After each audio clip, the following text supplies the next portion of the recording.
ഇപ്പം നിങ്ങൾ സാലറി കിട്ടാതെ എവിടെയെങ്കിലും ജോലി ചെയ്യാൻ തയ്യാറാവുമോ? നമ്മളിപ്പോൾ ഇൻറ്റേൺഷിപ്പ് ഒരു മാസം അങ്ങനെയൊക്കെ നമ്മൾ ഇൻറ്റേൺഷിപ്പൊക്കെ ആയിട്ട് നമ്മൾ ജോലി നോക്കാറുണ്ട്.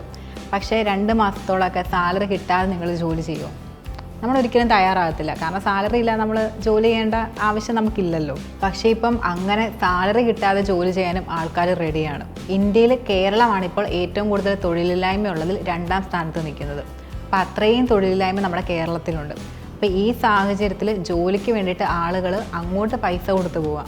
എന്ന് പറഞ്ഞാൽ 1-2 രൂപയൊന്നുമല്ല, 20 ലക്ഷം രൂപ വരെ കൊടുത്തിട്ടാണ് ആൾക്കാർ ജോലിക്കായിട്ട് അങ്ങോട്ട് പോകുന്നത്. അപ്പം ഞാൻ ഈ പറഞ്ഞത് നിങ്ങൾക്ക് വിശ്വാസം വന്നിട്ടുണ്ടായിരിക്കില്ല, പക്ഷെ വിശ്വസിച്ചേ പറ്റൂ. കാരണം സൊമാറ്റോയുടെ CEO ആയ ദീപേന്ദർ ഗോയലിൻ്റെ ചീഫ് സ്റ്റാഫായിട്ട് അവർ ജോലിക്ക് വിളിക്കുകയുണ്ടായി. അപ്പോൾ അവരുടെ ഇതെന്ന് പറയുന്നത് 20 ലക്ഷം രൂപ കൊടുത്തിട്ടാണ് അവർ ആ ജോലിക്ക് കയറിയത്.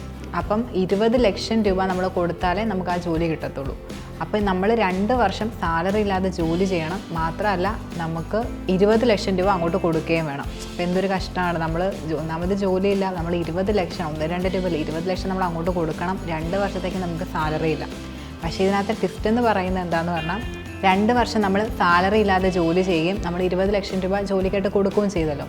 അപ്പം നമുക്ക് അത് കഴിഞ്ഞിട്ട് നമുക്ക് കിട്ടുന്ന സാലറി എന്ന് പറയുന്നത് 50 ലക്ഷം രൂപയായിരിക്കും. അപ്പോൾ ഈ ദീപേന്ദർ സിംഗും ഈ ജോലിയുടെ ഇതുമായിട്ടുള്ള പോസ്റ്റ് സോഷ്യൽ മീഡിയയിൽ ഇട്ട് 1 മണിക്കൂർ കൊണ്ട് വന്ന ആപ്ലിക്കേഷൻസ് എന്ന് പറയുന്നത് 18,000 ആയിരുന്നു. 18,000 ആപ്ലിക്കേഷൻസ് ഇതുമായി ബന്ധപ്പെട്ട് 1 മണിക്കൂറിനുള്ളിൽ വന്നു. പക്ഷേ അതിൻ്റെ അപ്ഡേഷൻ അദ്ദേഹം ഇട്ട പോസ്റ്റിന് അപ്ഡേഷനായിട്ട് അദ്ദേഹം പറഞ്ഞതെന്ന് പറഞ്ഞാൽ ഈ 20 ലക്ഷം തരാമെന്ന് പറഞ്ഞ് ജോലിക്ക് വരാമെന്ന് പറഞ്ഞവരെയൊക്കെ അതിൽ 95% പേരെയും അദ്ദേഹം റിജക്റ്റ് ചെയ്യുമായിരുന്നു.